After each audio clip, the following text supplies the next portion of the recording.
Hello, আসসালামু আলাইকুম। কি অবস্থা সবার? আশা করি সবাই ভালো আছেন। আমি আলহামদুলিল্লাহ ভালো আছি। আপনাদের সবাইকে আমার ছোট্ট সমন্বিত খামারে স্বাগতম জানাচ্ছি। অনেক প্রতীক্ষার পর আজকে আলহামদুলিল্লাহ আমাদের যে রাজহাঁসগুলো আছে এগুলোর বাচ্চা ফুটতেছে। তো আমরা ডিমগুলোকে ইনকিউবেটরে নিয়ে আসছি। ইনকিউবেটরে আনার কারণে কিভাবে বাচ্চাগুলো ফুটতেছে সেই বিষয়টি আপনাদেরকে আজকে দেখাতে পারতেছি।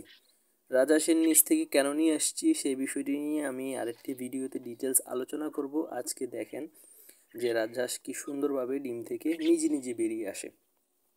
আমাদের একটি ভুল ধারণা হচ্ছে যে রাজহাঁস নিজে নিজে বেরিয়ে আসতে পারে না। আমরা ওই কারণে রাজহাঁসের ডিমটিকে ক্র্যাক করার পর থেকে আমরা নিজেরা ভেঙে দিই।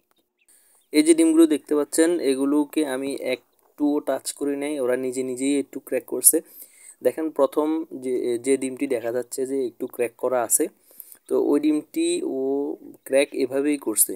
মনে হচ্ছে যেন আমি ক্র্যাক করে দিয়েছি, এমনটা না, ও নিজে নিজে এরকম ক্র্যাক করছে। গতকাল থেকে এরকম ক্র্যাক করা ছিল। হ্যাঁ, তো আজকে ফুটতেছে। তো যারা বেশি উৎসাহিত, হ্যাঁ, তারা যদি এরকম দেখেন তাহলে কি করেন যে রাজহাঁসের এই ডিমের এগশেলটা আপনারা নিজে নিজে ভেঙে দেন। এটি শুরুতে আমিও ভুল করেছিলাম। যখন আমার প্রথম রাজহাঁস ডিম পেড়েছে ওই সময় এই ভুলটা আমিও করেছিলাম।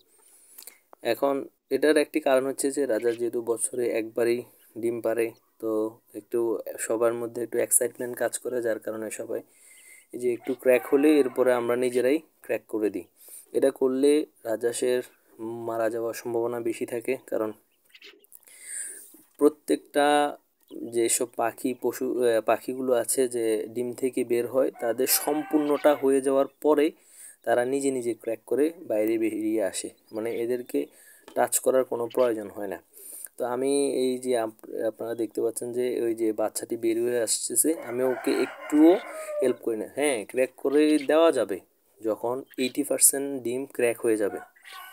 80% ডিম ক্র্যাক হয়ে গেলে এরপরে আপনারা ক্র্যাক করে বাইরে বের করে দিতে পারবেন, সমস্যা নাই। কিন্তু যখন একটু একটু ক্র্যাক করা অবস্থায় থাকবে তখন কিন্তু মোটেও হাত দিয়ে আরও ভেঙে দেওয়া উচিত হবে না। আরও যদি ভেঙে দেন তাহলে ভিতরের বাচ্চাটা অপরিপূর্ণ থাকবে এবং অবশেষে বাচ্চাটা মারা যাওয়ার সম্ভাবনা থাকে। তো আজকে ভিডিও এই পর্যন্ত। আশা করি সব ভিডিওটি আপনাদের উপকারে আসবে। যদি উপকারে আসে তাহলে একটি লাইক দিবেন এবং কোনো কিছু জানার থাকলে অবশ্যই কমেন্টস করে জানাবেন। এখনই বাচ্চাগুলো বের হচ্ছে, তো আলহামদুলিল্লাহ আগামীকালের ভিতরে আশা করি মোটামুটি বাকি সবগুলো বেরিয়ে আসবে। এবং আমি এতদিন হাঁসের ছিল ওখান থেকে কেন এখন ইনকিউবেটরে নিয়ে আসছি সেই বিষয় নিয়ে পরবর্তীতে একটি ডিটেলস আলোচনা করব। আজকে এই পর্যন্ত। আল্লাহ হাফেজ, আসসালামু আলাইকুম।